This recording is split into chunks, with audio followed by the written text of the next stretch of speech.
কলকাতা পুলিশের কমিউনিটি উইংয়ের এক সমীক্ষায় এই রাজ্যের প্রবীণদের দুর্দশার ছবি ফুটে উঠেছে, যা আপনাকে ভাবতে বাধ্য করবে, যা চমকেও দিতে পারে। আপনাদের জানাই, এই সমীক্ষায় উঠে এসেছে নানান ধরনের নির্যাতনের ঘটনা, অভিযোগ প্রবীণদের ওপরে। কেউ মানসিকভাবে, কেউ শারীরিকভাবে, কেউ আর্থিকভাবে, এমনকি সেক্সুয়ালি হ্যারাসমেন্টেরও অভিযোগ পেয়েছেন আধিকারিকেরা।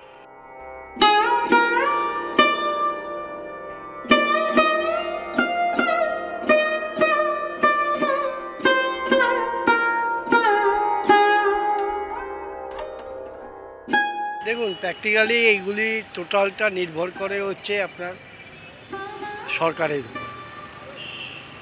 আপনারা দেখছেন যে এই সরকার কিভাবে চলছে, এর মধ্য থেকে প্রবীণদের আলাদা করার কোনো ব্যাপার নেই। টোটাল সরকারি ব্যবস্থাটাই হচ্ছে ভঙ্গুর। এখানে কোনো প্রশাসন আছে বলে এটা আমার বিশ্বাস নেই। আপনি এই যে অভয়াকাণ্ডতেই দেখতে পেয়েছেন, কোনো প্রশাসন নেই, কোনো কিছু নেই। পুলিশ কেন, সমস্ত জায়গায়, সমস্ত সরকারি ব্যবস্থায় একটা দুর্নীতি এবং নানা রকম অসহযোগিতার চলছে। সেখানে প্রবীণরা আলাদাভাবে কিভাবে সুযোগ সুবিধা পাবে? এই যে বয়স্ক লোকেরা একটা অ্যালোন হয়ে যাচ্ছে,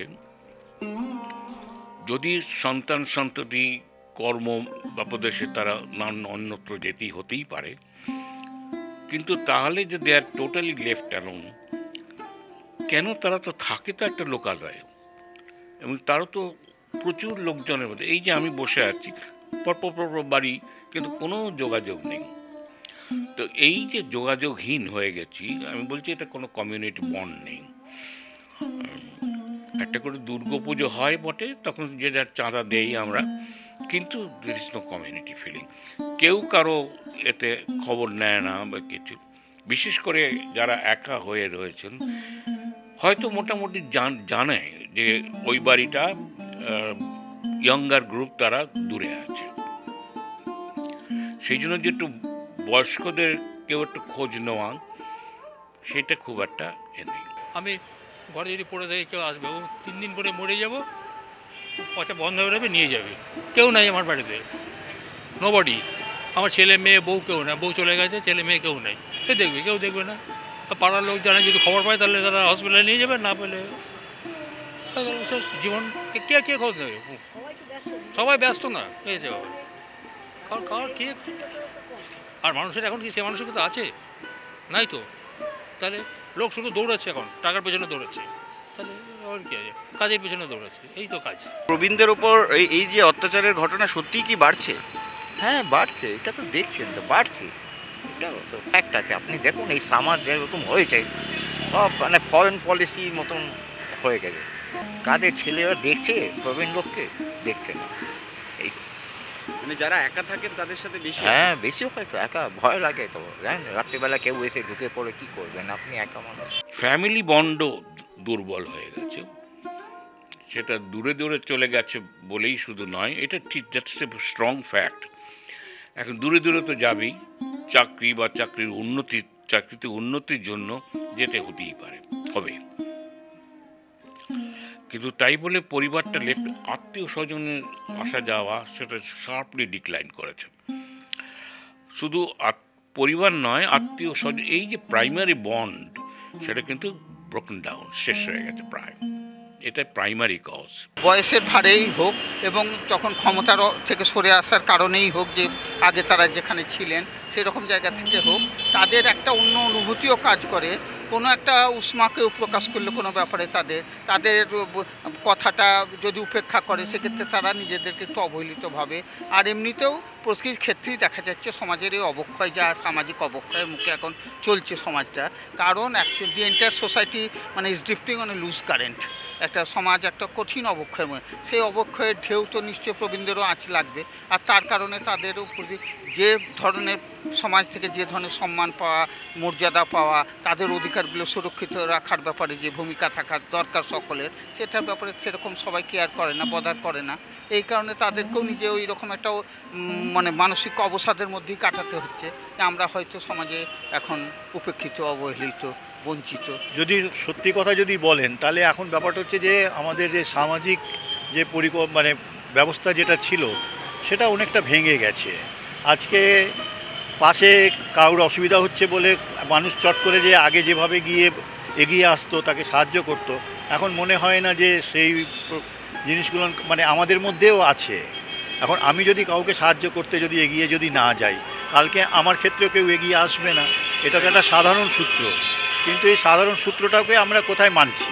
এই যে লোনলিটা আমরা হয়ে গেছি, এইটার অ্যাডভান্টেজ কিন্তু সকলেই নেবে বা নিচ্ছে।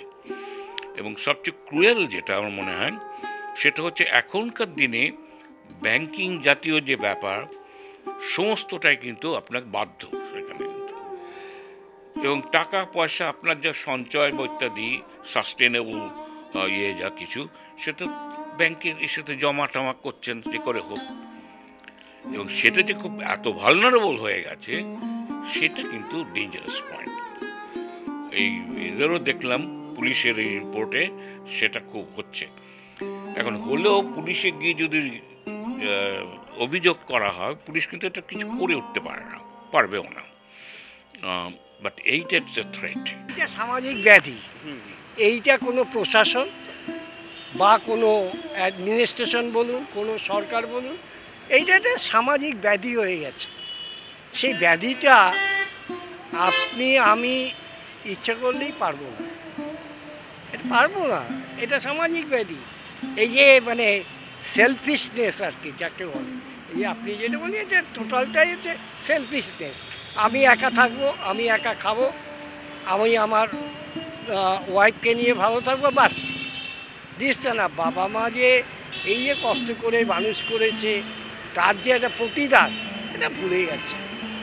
এটা সামাজিক ব্যাধি, এইটা কোনো প্রশাসনই কিচ্ছু করতে পারবে না। মানুষের মানসিকতা পাল্টানো দরকার। প্রত্যেকের হেল্প করা উচিত, এবং প্রত্যেকের হেল্পে আসুক, সেটা সবার পক্ষে ভালো। এরকম কেউ কারোকে চিনে না, কেউ কারোর জন্য কিছু করবে না, শুধু স্বার্থ এইসব করলে কিছুই হবে না। ওই যেরকম আমার ভোগান্তি সেগুলো থাকবে। আপনি কোথাও যাবেন, একবার যাবেন, আচ্ছা দেখছি, আপনাকে 3 ঘন্টা বসিয়ে দেবে পুলিশ স্টেশনে, তাহলে বলুন 3 ঘন্টা বসিয়ে দেবে, তারপরে আপনার আচ্ছা ও বড়োবাবু নাই, অমুক আসবে, এই তো হচ্ছে। কমিউনিটি বন্ডটা পুলিশেরও নিতে হবে। কেন না, যাদের নেওয়ার কথা ছিল তারা সব দূর দূরান্তরে চলে গেছে, এবং বোঝাই যাচ্ছে যে এখন প্রায় প্রতি বাড়িতেই বৃদ্ধ বৃদ্ধরা যারা আছেন, they have become very lonely, they require protection, এবং আলটিমেট প্রোটেকশন দিতে গেলে state will have to take care. আর স্টেট কীভাবে নেবে?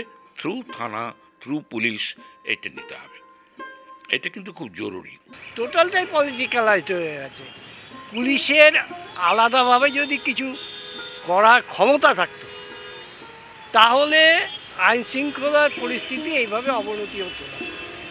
পুলিশের কোনো ক্ষমতাই নেই, একটা জায়গার থেকে অঙ্গুলি এলো হচ্ছে, সেইভাবে পশ্চিমবাংলার টোটাল এটা চলছে। পাড়ার মধ্যে, একটা এলাকার মধ্যে যে কিছু একটা সংস্থা, যে তারা প্রত্যেকের রকম যারা মানে বয়স্ক লোক যারা আছে, বয়স্ক বা বয়স্কা মহিলা হোক, পুরুষ হোক, তাদের একটু খোঁজখবর নেওয়া, কেমন আছে না আছেন, কিছু দরকার আছে না, এরকম যদি কোনো একটা সংস্থা কাজ করতো, তাহলে মনে হয় আমার ভালো হতো। এর মানে যদি ইউনিটি তৈরি হতো, মানে সামাজিক কাজ করার জন্য তাদের, এবং তার জন্য যদি ওরা কিছু ওদের সরকার থেকে যদি ওদের কিছু মানে বেনিফিট দিত, হ্যাঁ তোমরা কাজ করো, তোমাদের কিছু দেবো আমরা, বিনা পয়সাতে কেউ কাটবে না, কে বেকার কাটতে যায়, এই হচ্ছে ঘটনা। হাউ টু ম্যানেজ ইট, এই হাওয়ের উত্তর হচ্ছে বাই ডুইং স্ট্রেট, এবং সেইখানে বোধহয় আমাদের তরফেরই দরকার, কেউ না এলো নিজেই তাদের কাছে যাওয়া, অপরে না এলে যে যার যদি সিক করে যে আমি এলাম আপনার কাছে আলাপ করতে, এইটা রেওয়াজ ছিল কিন্তু বাঙালির যে মনে আছে বলে দেখবেন আপনারা, বেড়াতে যাচ্ছে ট্রেনে, পাশের লোকটির সঙ্গে রীতিমতো আপনি কোথায় মানুষ ইত্যাদি চেনা জানা হয়েছে, সেটা অনেক দিন লিঙ্গারও করে। এই কালচারটা চলে গেছে।